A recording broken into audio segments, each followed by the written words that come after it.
Now, I'd like to welcome Ramez Naam. He's a good friend of mine. He's an author on transhumanism, and now he's going to float a new idea about how to run a business. Please welcome Mez. Awesome. Thank you, Brady.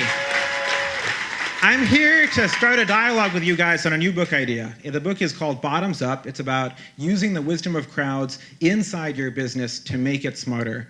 I'm here because I want your help in writing this book. A book like this only works if it's full of concrete examples and real stories of things happening in the world. So that's where you come in. I want your stories of where top-down has failed, of where bottoms-up has worked in your organization. I'm the guy in the red turtleneck. I've got business cards. My email is here. So please give me your feedback. The thesis here is that in the 20th century, we saw that bottoms-up systems that harnessed the individual brain power of everyone involved beat tops-down systems. Capitalism beat communism, democracy beat totalitarianism. The wisdom of crowds is just plain smarter than the wisdom of the Communist Party chief. That's because lots and lots of little brains are smarter than any one purported big brain in the sky. So given that, how come our businesses that dwell in this market democracy look like communist totalitarian states with these powerful CEOs and so on? Think about it. Like in a business today, the people on the front line execute the tasks they're given. They roll up information to their bosses, who might then roll it up to their bosses, who might then roll it up to their bosses, maybe 7 or 8 levels deep. And then the high and mighty CEO will make decisions, and the actions will start to roll down and down and down and down and down. This has a number of problems. It's slow at every hop as it goes up. There are issues with latency, as there are with my slides right now. And information gets distorted along the way as well. So the purported decision makers higher up get smaller and smaller pieces of data that are more and more warped by the people in between. And finally, it's failing to take advantage of the brain power of all those people on the edge of the business. So how do we get out of this? I'm going to give you 4 ideas of how I look at it inside my own organization of how to make this better. Number 1, you need to embrace bias for action and local autonomy. So instead of those little brains all rolling up information and decisions to a higher level, you want them able to make decisions as close to the information as possible. Hey, Mez? Yeah.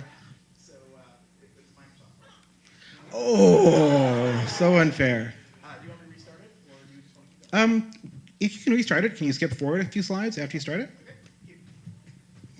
Okay. So again, autonomy and bias for action, perfect. So we want the little brains able to make decisions on their own, as close to the information as possible in time and in space. That means a few things. You have to create a system where you are rewarding people for taking action and initiative, and not rewarding them for seeking permission or covering their asses. That means that people on the edge have to understand the organization's goals. If they know what the organization is trying to do, they can make those decisions well. If they don't, they can't.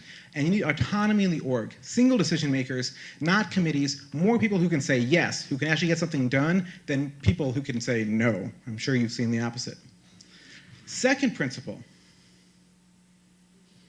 is Experimentation and evolution. the second principle is experimentation and evolution. Brady's amazing here. How did you read my mind? So right now you're here in teams. We should all be pulling in the same direction. Well, at the level of goals, that's right. But we don't need to be monolithic about our approaches. Real markets, real bottoms-up systems leverage diversity, and they leverage selection of the fittest. What you want in your organization is selection of the fittest ideas. So to do that, you need to give people autonomy to make those different decisions, clear metrics for success, and reward people for success on those metrics. Third idea, capitalism on the inside. How many people here have been forced to use an internal service inside your company or an internal technology that was not as good as an alternative outside? Okay? That sucks. You need to create real markets where internal service providing teams, internal technology providing teams compete on a real basis with external alternatives. You need real cash flows and prices for that. If your team is providing a service to me, I should pay you. That gives you an idea of the value of it, and it gives me the opportunity to evaluate other alternatives that might be better. No protected monopolies inside the companies like ops teams or platform teams. No forced dependencies. They should all compete. It will make them more effective. Fourth idea, most radical, embrace democracy inside your organizations. Give individuals voting rights for electing their direct managers. Why? Because those little brains are actually smarter than the boss's boss when put together. Now, you don't want people to just vote for the boss that will let them slack the most, so they need the right incentives. Imagine if up to half of your compensation was based on the performance of your boss and their team against those company metrics. Well, you'd vote for the person who was going to deliver the best on those. How do you make this happen in your org? I'm going to give you just one tool for now, which is shift the conversation with your boss away from the how, the implementation you own, shift it to the why. Keep asking, what's the problem we're trying to solve? What's the goal? How do we measure success? Create a bubble for yourself to work on the how and the what. So in summary, corporations look a lot like feudal states or communist systems. We've seen the wisdom of crowds is just plain smarter than top-down systems in most cases. How do we establish that in our companies? 4 characteristics: autonomy and bias for action, not permission; experiments and evolution, selection of the fittest idea; internal capitalism, real markets and competition; and most radically, democracy inside your organization. Your tool is to shift the conversation to the why and not the how or the what.